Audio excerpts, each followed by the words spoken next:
Hello students, कैसे हैं आप सभी। हम लोगों ने कोटा यूनिवर्सिटीज के द्वारा जो पेपर का डिस्ट्रीब्यूशन दिया हुआ था वो हम लोगों ने देखा। अब हम लोग यहाँ बेसिक फर्स्ट ईयर की स्टडी में पेपर थर्ड स्टार्ट कर रहे हैं और पेपर थर्ड में सबसे पहले हम लोग जो बुक्स ले रहे हैं वो है वेक्टर कैलकुलस। वेक्टर कैलकुलस तो वेक्टर कैलकुलस से आप यहाँ ध्यान दीजिए। वेक्टर कैलकुलस आप लोगों ने वेक्टर्स के बारे में 12th क्लास के अंदर स्टडी की है, ठीक। तो वहां तो आपने वेक्टर्स के बारे में समझा और यहाँ हम जो वेक्टर कैलकुलस में स्टडी करने वाले हैं तो जैसे नाम से ही पता लग रहा है वेक्टर कैलकुलस, तो मतलब ये हुआ हमें यहाँ इस बुक में स्टडी में हम लोगों को वेक्टर्स के डिफरेंशिएशंस और इंटीग्रेशंस पर हमें अध्ययन करना है, स्टडी करनी है, राइट। तो वेक्टर्स के डिफरेंशिएशन और इंटीग्रेशंस पर स्टडी करने से पहले मैं आप लोगों को वेक्टर्स जो 12th क्लास में आप लोगों ने पढ़ करके आए हैं पहले हम लोग उसकी एक ब्रीफ नॉलेज ले लेते हैं। वेक्टर्स के बारे में हम लोग थोड़ा सा रिव्यू कर लेते हैं ताकि हम जब स्टडी में लगे तो हम लोगों को कहीं पर भी किसी भी तरह की डेफिनेशन समझने में दिक्कत ना आए, ठीक। तो चलिए हम लोग 12th क्लास में आप लोगों ने वेक्टर्स पढ़े हुए हैं तो हम लोग जानते हैं, देखो कि हमारे पास जितनी भी क्वांटिटीज होती हैं वो क्वांटिटीज दो तरह की होती है। एक तो होती है स्केलर और दूसरी होती है वेक्टर। स्केलर कई बार क्या होता है क्वांटिटीज के अंदर हमें सिर्फ उसके परिमाण की ही आवश्यकता होती है, हमें सिर्फ उसके मैग्नीट्यूड की ही जरूरत होती है। तो ऐसी क्वांटिटीज जिसमें सिर्फ मैग्नीट्यूड का ही महत्व होता है, इंपोर्टेंसी होती है, उसको हम बोलते हैं स्केलर्स। पर लेकिन ऐसी क्वांटिटीज जिसके अंदर हमें मैग्नीट्यूड के साथ साथ उसकी दिशा उसकी डायरेक्शन की भी जरूरत पड़ती है तो वो हो जाती है वेक्टर्स क्वांटिटी। अब देखो ना, आप लोग एक अच्छा सा उदाहरण देख सकते हैं कि अगर मैं यदि आपसे कहता हूं कि एक बस जो है वो 20 किलोमीटर पर आवर की स्पीड से चल रही है या जा रही है, ठीक। तो 20 किलोमीटर पर आवर की स्पीड से वो जा रही है पर लेकिन हमें कोई पता नहीं, कोई हमें इसके बारे में नॉलेज नहीं है कि वो जो बस है वो जयपुर से मुंबई जा रही है या मुंबई से जयपुर जा रही है, राइट। तो कहीं ना कहीं हम लोगों को डायरेक्शंस की भी कहीं ना कहीं जरूरत पड़ती है। तो वेक्टर्स क्वांटिटीज के अंदर मैग्नीट्यूड के साथ साथ हम लोगों को डायरेक्शंस के बारे में भी वहां नॉलेज होनी चाहिए। तो देखिए अब हम लोग अच्छे से जानते भी हैं कि अगर आप देखें तो देखो टाइम ले लीजिए आप लोग, टाइम है, मास है, वॉल्यूम है, ये क्या है, इनके सिर्फ मैग्नीट्यूड से ही हम लोगों को वर्क कर देना होता है और हम लोगों को इनके सिर्फ मैग्नीट्यूड से ही मतलब होता है, इसमें कोई डायरेक्शंस नहीं होती है। Mass is the mass, time time time है, हमें यहाँ डायरेक्शंस की कोई आवश्यकता ही नहीं है। ये क्वांटिटीज हो गई हैं स्केलर क्वांटिटीज। पर लेकिन वेक्टर हमारे पास वेक्टर्स के लिए हमारे पास डिस्प्लेसमेंट्स हैं, हमारे पास वेलोसिटीज हैं, एक्सेलरेशंस हैं, इन सभी के लिए हम लोगों को वेक्टर्स की आवश्यकता होती है, डायरेक्शंस की आवश्यकता होती है, राइट। तो आपने जो 12th क्लास के अंदर वेक्टर और स्केलर्स के बारे में स्टडी करी थी तो वहां पर हम लोग अच्छे से जानते हैं कि वेक्टर्स जो हैं उनको सिंबल, उनको हम लोग किस सिंबल से डिनोट करते हैं। तो वेक्टर्स के लिए यानी कि सदिश, तो जैसा अभी हमने परिभाषा में देखा कि वेक्टर्स का मतलब क्या है। वेक्टर्स का मतलब एक ऐसी क्वांटिटी जिसके अंदर मैग्नीट्यूड हो, ध्यान दीजिए हम वेक्टर क्वांटिटी को ए, कोई भी हमारे पास क्वांटिटी है उस पर वेक्टर साइन को एक एरो लगा करके हम डिनोट करते हैं तो ए वेक्टर एक वेक्टर क्वांटिटीज को रिप्रेजेंट करने लगता है। ये हम लोगों ने वहां रिप्रेजेंटेशन देखा था।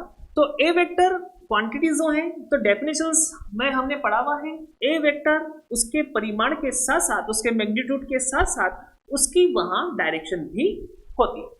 This is the vector quantity.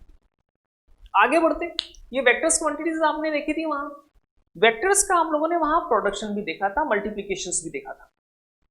Vectors के दो तरह की मल्टीप्लीकेशंस होते हैं, दो तरह से वेक्टर्स का हम प्रोडक्ट कर सकते हैं।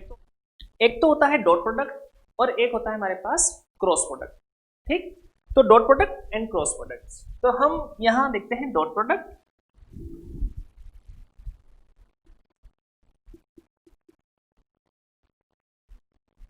यानी कि इसको हम लोग डॉट से रिप्रेजेंट करते हैं।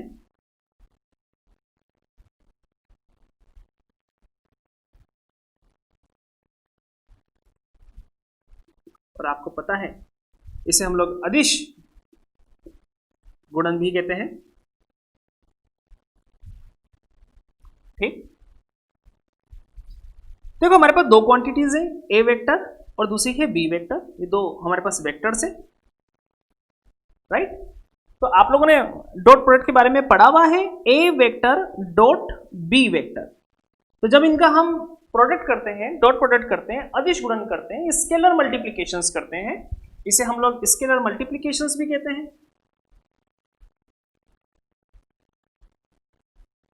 राइट। तो हमें पता है कि अगर हमारे पास दो वेक्टर ए वेक्टर और बी वेक्टर अगर वो किसी एंगल पर हमारे पास वर्क कर रहे हैं, तो अब इनका जो डॉट प्रोडक्ट होगा ए वेक्टर डॉट बी वेक्टर, अगर वो थीटा एंगल पे वर्क कर रहे हैं तो हमारे पास बनेगा ए वेक्टर का मैग्नीट्यूड, बी वेक्टर का magnitude and cos theta, right. देखो जरा, जब हम ए वेक्टर और बी वेक्टर का मैग्नीट्यूड निकालते हैं और कोस थीटा से उसको मल्टीपल करते हैं, तो हमारे पास यहां पर एक स्केलर क्वांटिटीज मिलती है, एक अदिश राशि मिलती है। इसकी वजह से हम लोग इसको बोलते हैं अदिश गुणन। इससे मिलने वाली जो राशि होती है, क्वांटिटीज होती है, वो हमारे पास स्केलर होती है। इस वजह से ये बन जाता है स्केलर मल्टीप्लिकेशन, ऐसा आप लोगों ने पढ़ा हुआ है। इसी के साथ आप लोगों ने पढ़ा हुआ है क्रॉस प्रोडक्ट।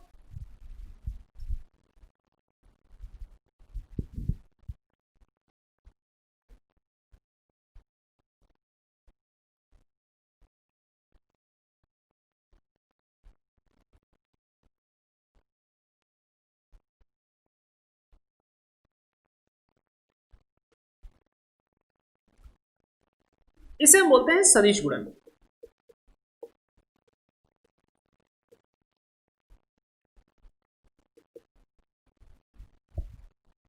सदिश गुणन, इसका दूसरा नाम वेक्टर प्रोडक्ट भी होता है।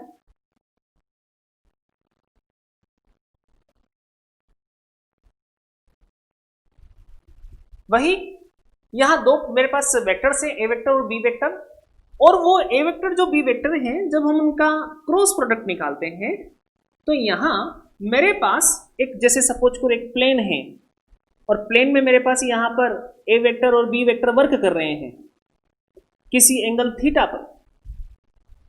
अगर ये मुझे किसी एंगल थीटा पे वर्क कर रहे हैं ए वेक्टर बी वेक्टर, और मैं इनका अगर क्रॉस प्रोडक्ट निकालना चाहता हूं, तो दो वेक्टर का क्रॉस प्रोडक्ट हमेशा उन वेक्टर्स के प्लेन के परपेंडिकुलर्स होता है। ध्यान दीजिए, दो वेक्टर आपके ए वेक्टर बी वेक्टर है, वो जिस प्लेन में रखे हुए हैं उस प्लेन के परपेंडिकुलर डायरेक्शन में हमेशा क्रॉस प्रोडक्ट होता है। तो यहां इनके परपेंडिकुलर जो डायरेक्शन है, अगर मैं उस परपेंडिकुलर डायरेक्शन को यहां एन कैप से रिप्रेजेंट करता हूं, आपको पता होगा एन कैप, कैप मतलब इकाई सदिश, यूनिट वेक्टर।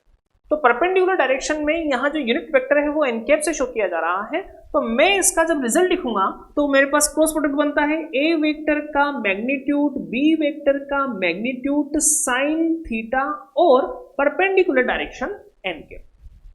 ये हम लोगों ने पढ़ा हुआ है कहां, 12th क्लास के अंदर। ये ए वेक्टर डॉट बी वेक्टर और दूसरा ए वेक्टर क्रॉस बी वेक्टर।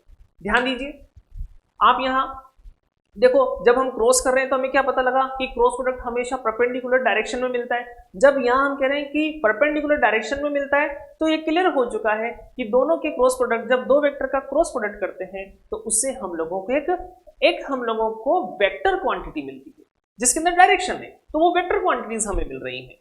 तो वेक्टर क्वांटिटीज जो हमें मिल रही हैं, तो हम यहां से कह सकते हैं कि दो वेक्टर के डॉट प्रोडक्ट से तो हमेशा स्केलर क्वांटिटीज मिलती है, और दो वेक्टर्स के क्रॉस प्रोडक्ट से, उनके क्रॉस प्रोडक्ट से हम लोगों को एक वेक्टर क्वांटिटी मिलती है। इसलिए ये हो जाता है सदिश गुणन और ये हो जाता है हमारे पास वेक्टर प्रोडक्ट, यानी कि वेक्टर मल्टीप्लिकेशन। वेक्टर प्रोडक्ट या वेक्टर मल्टीप्लिकेशन आप बोल सकते हैं इसे।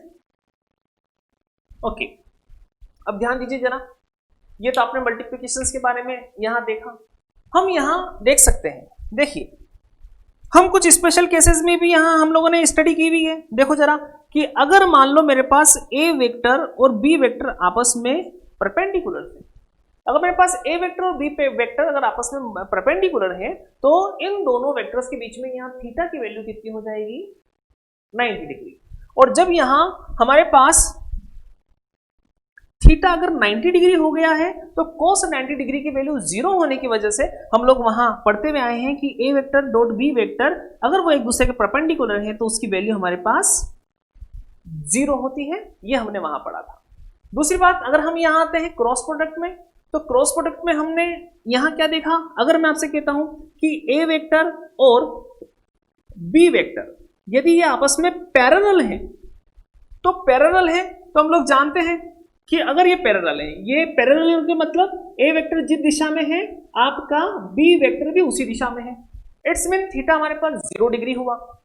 तो a वेक्टर b वेक्टर अगर पैरेलल है तो थीटा की वैल्यू मेरे पास यहां 0 डिग्री होगी, जिससे साइन 0 का मान 0 होगा। तो मैं कह सकता हूं यहां पर कि अगर a वेक्टर b वेक्टर अगर आपस में पैरेलल हैं तो a vector cross b vector की वैल्यू मेरे पास होगी 0 या 0 वेक्टर। राइट, आपका जवाब बिल्कुल करेक्ट, 0 वेक्टर होगा, क्योंकि क्रॉस प्रोडक्ट से हम लोगों को 0 वेक्टर्स मिलते हैं। ठीक, तो क्रॉस प्रोडक्ट से हम लोगों को वेक्टर क्वांटिटी मिलेगी, तो यहां हमारे पास बनेगा 0 वेक्टर। राइट, तो ऐसा हम लोगों ने वहां पढ़ा था। ठीक, दूसरी बात यहां देखिए, वही परपेंडिकुलर डायरेक्शन में भी अब साइन, अगर आप परपेंडिकुलर लेंगे तो यहां पर थीटा की वैल्यू 90 डिग्री बनेगी, तो साइन 90 डिग्री का मान 1 हो जाएगा, और हमारे पास क्वांटिटी a वेक्टर का मैग्नीट्यूड, b वेक्टर का मैग्नीट्यूड और n के वहां से हमें प्राप्त होगी। बिल्कुल इसी तरीके से हम लोग यहां पर भी बता सकते हैं। ये आप लोगों ने वहां परपेंडिकुलर और पैरेलल डायरेक्शंस के बारे में स्टडी करी थी। एक और इंपॉर्टेंट बात वहां आई थी, अगर आपको ध्यान हो, देखिए मैं यहां बता सकता हूं आप लोगों को, देखिए a vector dot b vector, a vector dot b vector, तो आप a वेक्टर निकालिए और b वेक्टर के साथ इसका डॉट प्रोडक्ट निकालिए, तो a vector dot b vector और b vector dot a vector, a vector dot b vector और b vector dot a vector, दोनों क्वांटिटी समान होती, चाहे आप a को b के साथ डॉट प्रोडक्ट निकालिए, चाहे b को आप a के साथ डॉट प्रोडक्ट निकालिए, दोनों वहां सेम होते हैं। पर लेकिन अगर हम यही बात यहां कहते हैं a vector cross b vector, ठीक, equal to b vector cross a vector, तो हमें अच्छे से पता है कि यहां वेक्टर्स का जो क्रॉस प्रोडक्ट होता है वो कम्यूटेटिव लॉ को वो क्रम विनिमयता नियम का पालन नहीं करता है, उसको फॉलो नहीं करता है। हम a vector cross b vector, b vector cross a vector को कभी भी बराबर नहीं बताते हैं। क्यों? क्योंकि अगर a vector cross b vector अगर बराबर हो तो हमारे पास यहां पर हम देख पाते हैं a vector cross b vector और b vector cross a vector. आपको पता होगा कि जब हम लोग क्रॉस प्रोडक्ट निकालते हैं तो वहां पर हमारे पास डायरेक्शंस का महत्व होता है। राइट, यहां हम लोग जब उसकी डायरेक्शंस पता करते हैं तो हम राइट पेच लॉ का हम वहां पर पालन करते हैं, नियम को हम फॉलो करते हैं। वहां हमें बताया गया था अगर a वेक्टर b वेक्टर है, अगर आपका उन a वेक्टर b वेक्टर जिस प्लेन में हमारे पास है a vector and b vector और इनके बीच में है थीटा एंगल, तो यहां ये जिस प्लेन में है, सपोज करो मेरे पास ये बोर्ड है और इस बोर्ड में मेरे पास a वेक्टर और b वेक्टर दो वेक्टर्स वर्क कर रहे हैं थीटा एंगल पर, तो मैं जब a वेक्टर को b वेक्टर की तरफ क्रॉस करने के लिए लेकर के जाता हूं तो यहां पर मेरे पास बाहर निकलती हुई, जहां मेरा थंब मुझे बता रहा है बाहर निकलती हुई डायरेक्शन पे मुझे यहां पर वेक्टर्स नजर आता है, बाहर निकलती हुई डायरेक्शन में मुझे उसका क्रॉस प्रोडक्ट मिलता है। तो जब मैं यहां a vector cross b vector करता हूं तो एक तरफ तो मुझे डायरेक्शन प्लस डायरेक्शन में मिलेगी, और अगर मैं यहाँ पर b vector cross a vector लेता हूं तो उसकी डायरेक्शन मेरे पास यहाँ पर उसके अपोजिट हो जाती है। इस वजह से हम कहते हैं कि वो दोनों एक दूसरे के बराबर नहीं होते। तो यहाँ अगर हमें बराबर करना है तो हम कह सकते हैं कि a vector cross b vector जो है वो minus b vector cross a vector के बराबर होते हैं। राइट, तो ये कम्यूटेटिव लॉ हमने वहां पढ़ा था, तो ये वैल्यूज भी हम लोगों ने वहां पढ़ी। वेक्टर्स की कुछ प्रॉपर्टीज पर भी हम विचार कर लेते हैं, वेक्टर्स की प्रॉपर्टीज भी हम लोग थोड़ा यहां देख लेते हैं और उसके बाद फिर हम आगे बढ़ेंगे। वेक्टर्स की प्रॉपर्टीज वो हम देखते हैं, तो चलिए some properties of scalar product, अदिश गुणन के कुछ गुण हम यहां देख लेते हैं।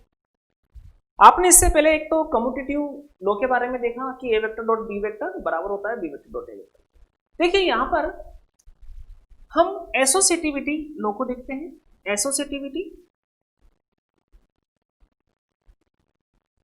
मतलब साहचर्यता। साहचर्यता के बारे में आप लोगों ने वहां पढ़ा, एसोसिएटिविटी के बारे में आप लोगों ने वहां पढ़ा।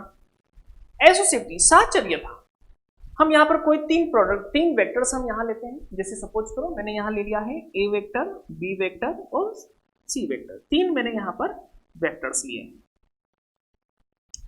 अब इनका हम लोग स्केलर प्रोडक्ट ले रहे हैं। स्केलर प्रोडक्ट पर हम लोग साहचर्यता यानी कि एसोसिएटिविटी देख रहे हैं। तो देखो जरा कि जब हम लोग यहाँ A vector dot B vector dot C vector, correct, यहाँ पर मैं फर्स्ट नियम ले रहा हूं यहाँ A vector dot B vector dot C vector, तो ये कहा जाता है, इसको रीड करना है, इसको पढ़ने का मतलब क्या होगा, आप इसको पढ़ करके देखें। देखो जब ब्रैकेट लगा हुआ होता है ना तो पहले वो क्वांटिटी सोल्व होती है। यहाँ हमें B vector dot C vector पर ब्रैकेट दिया हुआ है, तो मतलब इसका ये हुआ कि आपके पास बी वेक्टर और सी वेक्टर जो दो क्वांटिटीज हैं, आप लोग सबसे पहले उनका डॉट प्रोडक्ट निकालें, फिर उनका डॉट प्रोडक्ट निकाल करके आप फिर उसका ए के साथ डॉट प्रोडक्ट निकालें, राइट। तो कहा जाता है कि जब आप ऐसा वर्क करेंगे तो उसके बाद ये हम लोग देखते भी हैं कि अगर हम उसकी जगह ए वेक्टर डॉट बी वेक्टर निकालें और उसके बाद हम उसको अगर सी वेक्टर से हम उसका डॉट प्रोडक्ट करें, स्केलर हम प्रोडक्ट करें उसका, तो वहां हमारे पास दोनों क्वांटिटीज हमेशा सेम आती है। ये उसके साहचर्यता नियम को प्रदर्शित करता है, इसके एसोसिएटिविटी लॉ को फॉलो करता है। A vector dot B vector dot C vector equal to A vector dot B vector dot C vector. पहले हम बी और सी को अगर हम डॉट प्रोडक्ट निकाल करके ए के साथ डॉट प्रोडक्ट निकालें, या हम स्टार्टिंग के दो वेक्टर्स को हम पहले सोल्व करके सी वेक्टर के साथ डॉट प्रोडक्ट निकालें, तो उनका मान हमेशा समान होता है, इक्वल होता है। ऐसा हम लोग पढ़ते हुए आए हैं, ये उसकी साहचर्यता वाली प्रॉपर्टी होती है। दूसरी बात और ध्यान दें, यहां सेकंड नंबर पे देखो, अगर मैं स्मॉल m एक स्केलर क्वांटिटी मान लेता हूं, एक स्केलर हमारे पास है और मैं यहां लेता हूं ए वेक्टर और बी वेक्टर, ये मेरे पास वेक्टर्स है, ध्यान देना। तो मैं आपको एक एग्जांपल समझाता हूं, पहले तो आप उस पर ध्यान दीजिए। आप लोगों ने पढ़ा हुआ है, देखो अगर मैं 5a वेक्टर लेता हूं और मैं उसके साथ उसको b वेक्टर के साथ उसका डॉट प्रोडक्ट निकालता हूं, तो मैंने काम क्या किया, यहां मैंने 5a वेक्टर लिया। 5a वेक्टर का मतलब क्या हुआ कि आपके पास जो वेक्टर है a वेक्टर, आप उसको 5 टाइम्स तक बढ़ा दीजिए। मतलब ये हुआ कि a वेक्टर जो है आप उसको 5 गुना कर दें, a वेक्टर को 5 गुना कर दें। जब हम उसको 5 गुना कर देते हैं तो उसके बाद उसका b वेक्टर के साथ डॉट प्रोडक्ट निकालते हैं। तो आप यहां देख पाते हैं, ये वहां सीखा भी होगा, नहीं सीखा है तो आप यहां ध्यान दीजिए कि आप जब भी एक स्केलर क्वांटिटी के साथ वेक्टर है आपके पास और वेक्टर के साथ आप उसका डॉट प्रोडक्ट करना चाहते हैं, तो हम सबसे पहले क्या करते हैं कि स्केलर स्केलर मल्टीपल करते हैं और यहां वेक्टर वेक्टर मल्टीपल करते हैं। तो स्केलर स्केलर, जैसे कि सपोज करो यहां 5 लिखा हुआ है और मेरे पास यहां मेरे पास 2 और b वेक्टर ये लिखा हुआ है। तो मैंने आपको क्या कहा कि पहले तो स्केलर स्केलर मल्टीपल होते हैं, फिर बाद में वेक्टर वेक्टर मल्टीपल होते हैं। तो यहाँ स्केलर स्केलर मल्टीपल होंगे, तो आपको पता है कि 5 और 2 को हमें मल्टीपल करना है, तो दोनों स्केलर क्वांटिटीज हैं और स्केलर क्वांटिटीज के लिए डॉट और क्रॉस प्रोडक्ट का मतलब वही होता है जो आपका नॉर्मल मल्टीप्लीकेशंस का मतलब होता है। स्केलर क्वांटिटीज के अंदर कोई डॉट और क्रॉस का मतलब नहीं है, उसका मतलब सिर्फ प्रोडक्शंस करना ही है, उसका मतलब सिर्फ प्रोडक्ट करना ही है, उसका मतलब सिर्फ मल्टीपल करना है। तो 5 और 2 को मल्टीपल करना है तो हम यहाँ पर सीधा लिख देंगे 5 और 2 को मल्टीपल करके 10। अब यहाँ ए वेक्टर और बी वेक्टर, मैंने कहा था स्केलर स्केलर मल्टीपल करेंगे, फिर बाद में हम वेक्टर वेक्टर मल्टीपल करेंगे। तो यहाँ ए वेक्टर और बी वेक्टर है, इन दोनों को मल्टीपल करेंगे। तो जब भी वेक्टर मल्टीपल होते हैं तो उसके साथ हमारे पास कोई ना कोई उसका प्रोडक्ट होता है, या तो डॉट प्रोडक्ट होता है या क्रॉस प्रोडक्ट होता है। यहाँ डॉट प्रोडक्ट दिया हुआ है, तो अब यहाँ हम लिखेंगे कि इनके दोनों वेक्टर के बीच में यहाँ जो मल्टीप्लीकेशन है वो डॉट प्रोडक्ट है।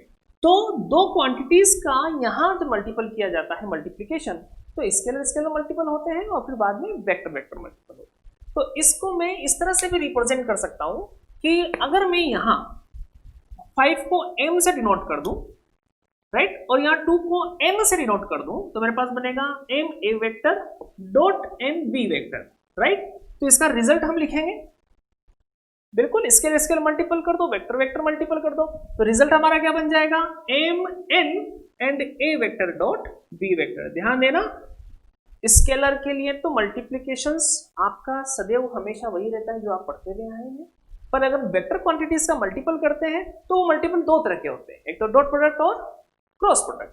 तो यहाँ वेक्टर जैसे प्रोडक्ट आप वेक्टर का जैसे मल्टीप्लीकेशंस करें तो आपका कौन सा मल्टीप्लीकेशन है वो वहां आप लोग शो करें, राइट। तो मैं इस क्वांटिटीज के अंदर मैं ये भी लिख सकता हूं कि यहाँ मैं इसका रिजल्ट यहाँ पर भी लिख सकता हूं कि m और n स्केलर है तो इनका वेक्टर। तो देखिए जरा, मैंने यहाँ लिखा m a vector and dot n b vector, तो रिजल्ट क्या मिला हम लोगों को, m n a vector dot b vector, correct. अच्छा, ध्यान दीजिए कि अगर मैं आपसे कहता हूं यहाँ ध्यान देना जरा, अगर मैं आपसे कहता हूं यहाँ कि n की वैल्यू तो भैया आप लोग 1 डाल दें यहाँ, तो आपका रिजल्ट क्या बना, रिजल्ट आपका बना m a vector right dot b vector. तो जब इसको आप सोल्व करोगे तो रिजल्ट क्या बनेगा आपका, m a vector dot b vector, correct.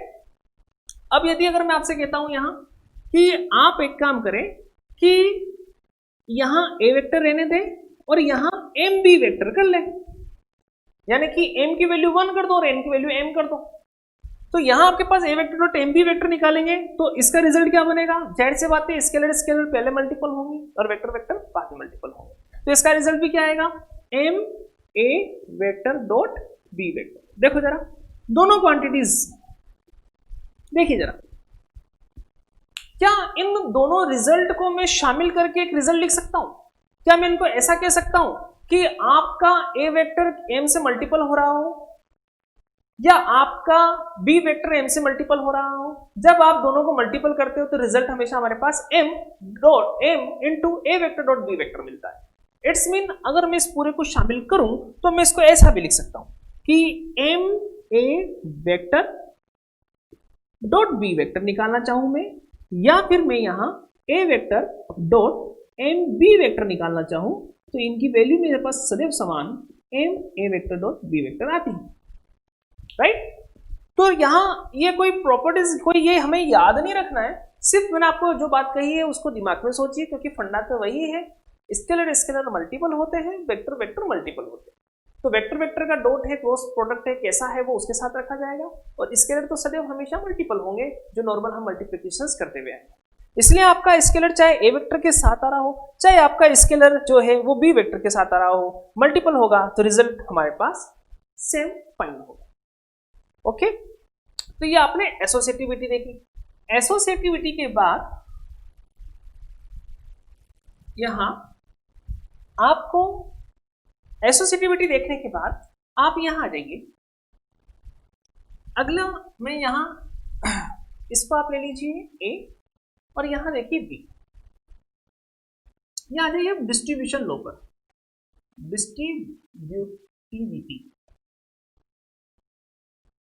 देखिए बंटनता,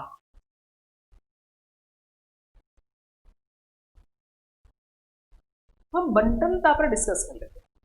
बंटनता क्या है, डिस्ट्रीब्यूशंस क्या है, कि यहां पर हमारे पास 3 वेक्टर हैं, ए वेक्टर बी वेक्टर और सी वेक्टर, राइट। 3 हमारे पास यहां वेक्टर्स हैं और इसमें हमारे पास जो 2 वेक्टर हैं बी वेक्टर और सी वेक्टर, ये आपस में या तो ऐड हो रहे हो या सब्ट्रैक्ट हो रहे हो, राइट।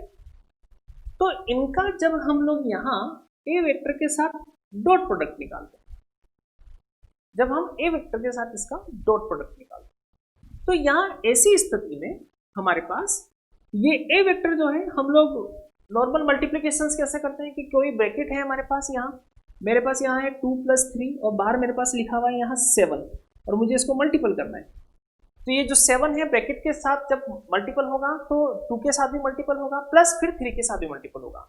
तो यहाँ बिल्कुल वैसा का वैसा ही हम वेक्टर के साथ भी हमें इस तरह की प्रॉपर्टी देखने को मिलती है, ये बिल्कुल बिल्कुल वैसा का वैसा मल्टीपल होता है। तो हम यहाँ क्या कहेंगे कि ये जो रिजल्ट बनेगा वो बनेगा A vector dot B vector, right, and plus minus जो साइन यहाँ दिया हुआ है वैसा का वैसा, और यहाँ A vector dot C vector, correct. आप क्या देखते हैं यहाँ देखो जरा, ये जो डॉट प्रोडक्ट हमने किया है वो बी के साथ भी आ चुका है और ये डॉट प्रोडक्ट हमारे पास सी के साथ भी आया हुआ है, मतलब हम ये कह सकते हैं कि डॉट प्रोडक्ट ए के साथ, बी के साथ और सी के साथ डिस्ट्रीब्यूट हो गया है, बट गया है।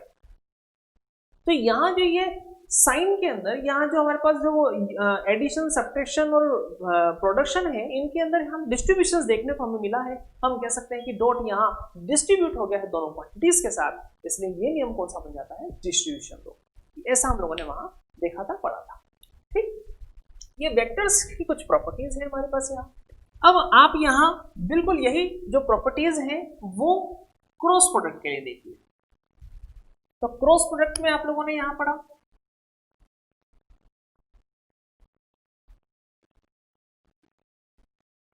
तो देखो जरा, आप लोगों ने क्रॉस प्रोडक्ट पढ़ा, तो क्रॉस प्रोडक्ट में आपने कम्यूटेटिव लॉ के अंदर ये तो देख ही लिया था कि हमारे पास A vector cross B vector कभी भी B vector cross A vector के बराबर नहीं होता। ठीक, एसोसिएटिविटी पर भी हम स्टडी कर लेते हैं, देख लेते हैं। ध्यान दीजिए, अब मैं यहां क्रॉस प्रोडक्ट ले रहा हूं, तो ध्यान दीजिए, जब डॉट प्रोडक्ट लिया था तो हमारे पास डॉट था और डॉट पर स्टडी हुई थी। अगर क्रॉस प्रोडक्ट ले रहे हैं तो फिर हमारे पास तीनों क्वांटिटीज के साथ क्या होगा, क्रॉस प्रोडक्ट होगा। तो यहां हम लोग जब देखते हैं तो क्या हम पाते हैं कि क्रॉस प्रोडक्ट में कभी भी एसोसिएटिविटी लॉ फॉलो नहीं होता है। A vector cross B vector cross C vector, right. तो हम यहां कह रहे हैं कि लास्ट के दो वेक्टर्स का क्रॉस प्रोडक्ट करके पहले वाले के साथ क्रॉस प्रोडक्ट निकालिए, चाहे आप पहले वाले दो वेक्टर्स का क्रॉस प्रोडक्ट करके लास्ट वाले के साथ क्रॉस प्रोडक्ट निकालिए, ये कभी भी सदैव समान इक्वल नहीं होते हैं, ऐसा हम लोग अच्छे से जानते हैं। क्यों? क्योंकि हमें पता है कि जब इस लास्ट की जो दो क्वांटिटीज हैं उनका हम क्रॉस प्रोडक्ट निकालते हैं तो वो बी और सी प्लेन के परपेंडिकुलर डायरेक्शन को लेकर के आता है, राइट। और उनके परपेंडिकुलर डायरेक्शन का फिर हम ए वेक्टर के साथ क्रॉस प्रोडक्ट निकालते हैं। जबकि यहां क्या मतलब हुआ, यहां मतलब हुआ ए वेक्टर और बी वेक्टर जिस प्लेन में रखे हुए हैं उसके परपेंडिकुलर डायरेक्शन। तो ए और बी प्लेन की परपेंडिकुलर डायरेक्शन डिफरेंट है और बी और सी परपेंडिकुलर की डायरेक्शन डिफरेंट है, इसलिए ये दोनों कभी भी आपस में बराबर नहीं हो सकते हैं। स्पेशल कंडीशंस में हम यहाँ दे सकते हैं कि अगर हमारे पास ए बी और सी अगर सेम प्लेन में प्रेजेंट है तो वहां फिर हम कुछ सोच सकते हैं, विचार बना सकते हैं। पर लेकिन अब हम आगे बढ़ते हैं, ये एसोसिएटिविटी लॉ कभी भी तीन वेक्टर्स जो हैं वो इस तरह से अपनी प्रॉपर्टीज नहीं रखते हैं। यहाँ स्केलर क्वांटिटीज जो हैं, बिल्कुल अब स्केलर क्वांटिटीज देखिए आप लोग, बिल्कुल ये आप लोगों ने क्या पढ़ा था कि स्केलर स्केलर मल्टीपल होता है और वेक्टर वेक्टर मल्टीपल होता है। तो यही रिजल्ट अगर मैं आपसे दोबारा पूछता हूँ स्केलर क्वांटिटीज के लिए तो आप क्या कहेंगे, देखो जरा, मैंने एम ए वेक्टर लिया, करेक्ट, क्रॉस मैंने यहाँ लिया एन बी वेक्टर। अब हमें इनका क्या करना है, क्रॉस मल्टीप्लीकेशन करना है। अब मुझे अगर इनका क्रॉस मल्टीप्लीकेशन करना है तो वही काम करो जो मैंने आपको बताया है कि हम लोग क्या करेंगे, स्केलर स्केलर मल्टीपल करेंगे। स्केलर स्केलर मल्टीपल किया तो mn लिखा, और वेक्टर वेक्टर मल्टीपल करेंगे तो मल्टीपल कौन सा है यहाँ वेक्टर्स के अंदर, क्रॉस प्रोडक्ट। तो रिजल्ट क्या बनेगा हमारा, A vector cross B vector. It's okay. बिल्कुल इसी तरीके से हम दूसरा रिजल्ट भी लिख सकते हैं कि हमारे पास M A vector cross B vector हो या हमारे पास A vector cross M B vector हो। तो इसका जो रिजल्ट बनेगा वही रिकॉल कीजिए अपने दिमाग में, स्केलर स्केलर मल्टीपल करेंगे, वेक्टर वेक्टर मल्टीपल करेंगे, तो रिजल्ट इन दोनों से हमारे पास सेम ही आएगा और वो बनेगा M and A vector cross B. Okay, तो यहां ये हमने कुछ एसोसिएटिविटी के दो रूल्स यहां पर हम लोगों ने देखे, बिल्कुल वही क्रॉस प्रोडक्ट के लिए। अब आप यहां आ जाइए डिस्ट्रीब्यूशंस लॉ पर। तो डिस्ट्रीब्यूशंस लॉ में देखिए कि देखो आप लोगों ने पहले डिस्ट्रीब्यूशंस लॉ जो पढ़ा था वो पढ़ा था डॉट प्रोडक्ट के लिए और अब आप पढ़ रहे हैं क्रॉस प्रोडक्ट के लिए। तो इसके लिए भी बिल्कुल सेम नेचर, आपका क्रॉस प्रोडक्ट बिल्कुल समान रूप से डिस्ट्रीब्यूट हो जाता है अगले दो क्वांटिटीज के अंदर। तो यहां हम लोग लिख सकते हैं कि मेरे पास यह बनेगा A vector cross B vector plus minus C vector equal to A vector cross B vector and plus minus जो भी साइन हो यहाँ और A vector cross C vector. तो लेकिन ध्यान दें, आप लोग बिल्कुल अच्छे से बता सकते हैं, कह सकते हैं कि हम हमारी मर्जी से ऐसा नहीं लिख सकते हैं कि ए वेक्टर क्रॉस बी वेक्टर ये तो हमने लिख दिया और लास्ट वाली क्वांटिटी हम लोगों ने C vector cross A vector लिख दी, नहीं, क्योंकि हमें पता है A vector cross C vector और C vector cross A vector दोनों डिफरेंट है। अगर डॉट प्रोडक्ट की बात होती तो चाहे ए वेक्टर डॉट सी वेक्टर लिखते चाहे C vector dot A vector लिखते, बात बराबर होती, राइट। तो ये कुछ हमने प्रॉपर्टीज यहाँ डॉट प्रोडक्ट्स को लेकर के करी है। मैं आपको यहाँ पर, क्योंकि हम आगे जब चैप्टर्स में चलेंगे, आगे जब आप लोग हाई लेवल पे स्टडी करेंगे, तो ये जो हम लोगों ने जो बेसिक पढ़ा हुआ था 12th क्लास के अंदर, ये कहीं ना कहीं बीच में आपके पास आता रहेगा। तो अभी हम लोगों को ट्रिपल स्केलर प्रोडक्ट्स और वेक्टर्स प्रोडक्ट्स के बारे में पढ़ना है। 2-3 हम बेसिक पॉइंट्स और लेंगे और उसके बाद अपनी स्टडीज में हम लोग आगे बढ़ चलेंगे। तो आज के लिए इस लेक्चर में इतना ही। अगले लेक्चर में हम लोग बाकी के 2-3 पॉइंट पे स्टडी करके और आगे अपनी स्टडी स्टार्ट कर देंगे। Okay, thank you so much, धन्यवाद।